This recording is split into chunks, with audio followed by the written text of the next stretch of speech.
ng ibig naging tanggapin ang palit na ako sa kaibigan ko pa. Nasasaktan nyo na, niloko nyo ko at harap-harapan pa.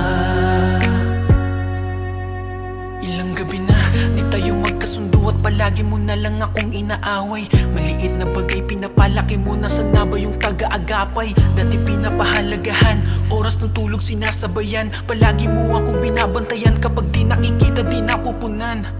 Di ba sinasabi mo, di mo kayang mawala ko sa'yo? Pangako mo pa nga sa akin, ako lamang ang pakakasalan mo. Nagbago lahat dahil ika'y kumagat sa tukso